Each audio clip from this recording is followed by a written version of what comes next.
Bismillahirrahmanirrahim. Alhamdulillahilladzi amarana bis-salah walhamdulillahilladzi ba'atha lana akmalan nas salatan lillah wa huwa sayyidina Muhammad ibn Abdullah.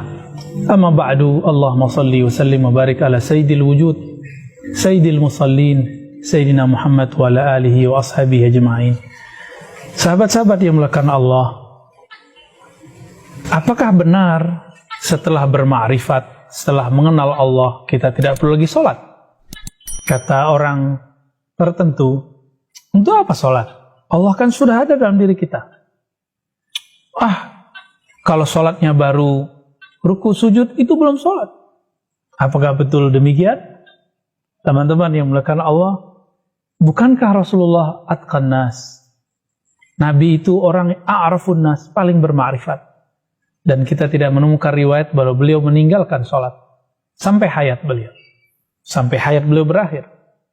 Maka apabila kita memperhatikan banyak ayat-ayat Al-Quran, kita dapat memahami bahwa di dalam Al-Quran surat Thaha ayat 14, coba lihat bahwa ma'rifat, akhir ma'rifat adalah sholat.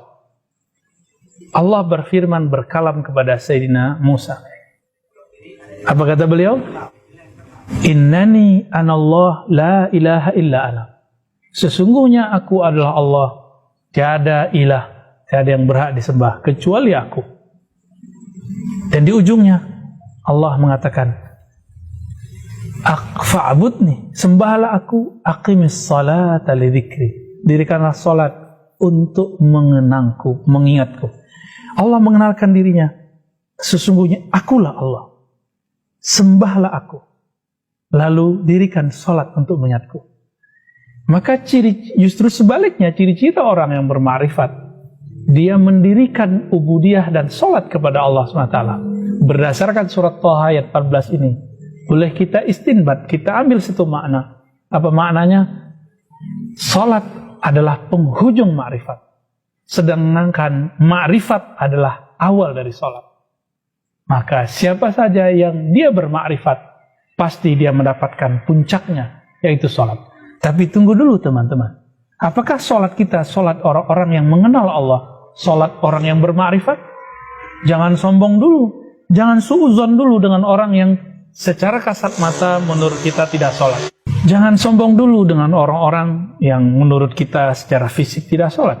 Barangkali hatinya selalu berkoneksi kepada Allah, sedangkan kita sholat yang mungkin dahsyat, 5 waktu di masjid, tapi mulai dari takbir sampai assalamualaikum tidak pernah ingat Allah kecuali sesaat.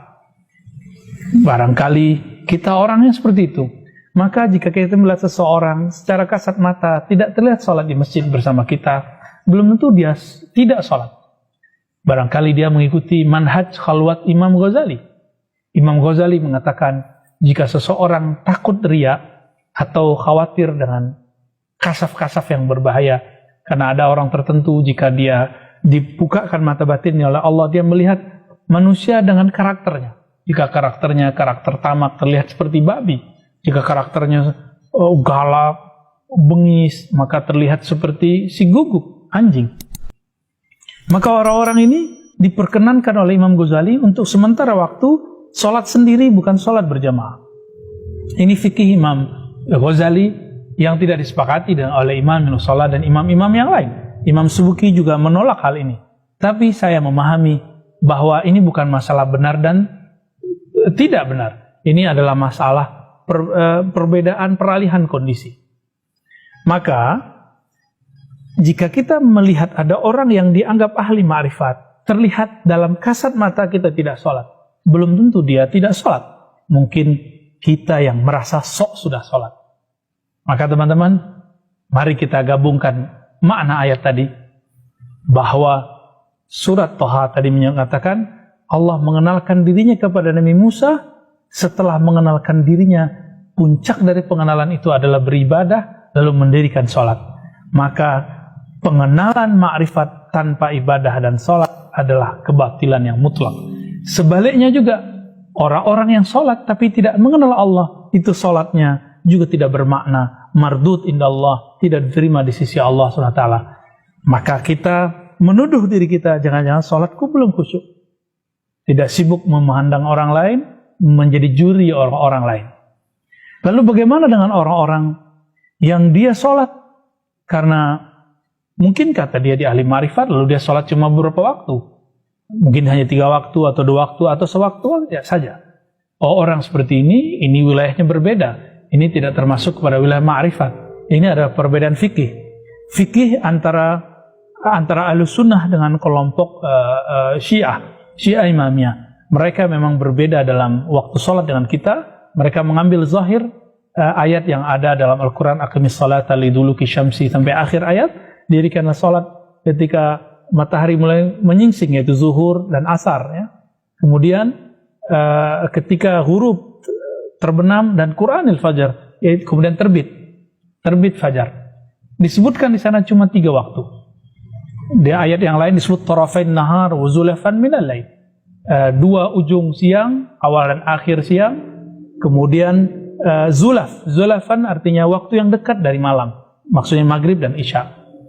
Ini menunjukkan bahwa ada penafsiran di luar sana yang menafsirkan bahwa sholat itu 3 waktu. Tapi dalam periwayatan ulama Ahlus Sunnah yang kita ikuti, Nabi SAW pernah melakukan 2 hal. Pertama, Nabi sholat di awal waktu, maka beliau sholat terlihat 5 waktu pas: zuhur, asar, maghrib, isya, subuh, dengan waktu yang berjarak. Tapi di riwayat berikutnya, Sayyidina Jibril mengajarkan kepada Nabi agar sholat di ujung waktu zuhur, di awal waktu asar, di ujung waktu maghrib, di awal waktu isya, dan di ujung waktu subuh. Sehingga terkesan yang disebut dengan jamak suri, terkumpul secara zahir, tapi sebenarnya waktunya tetap 5. Seakan-akan waktunya 3. Inilah kemudian yang diabadikan dalam sholat rukhsah yang kita sebut dengan sholat jamak. Maka teman-teman yang melakukan Allah, betulkah ada sholat yang 3 waktu, 2 waktu menunjukkan orang itu bermakrifat? Tidak. Ini adalah perbedaan fikih. Kembali ke permasalahan pertama, bermakrifat adalah awal dari mendirikan sholat. Mendirikan sholat adalah puncak dari ketinggian makrifat. Wassalamualaikum warahmatullahi wabarakatuh.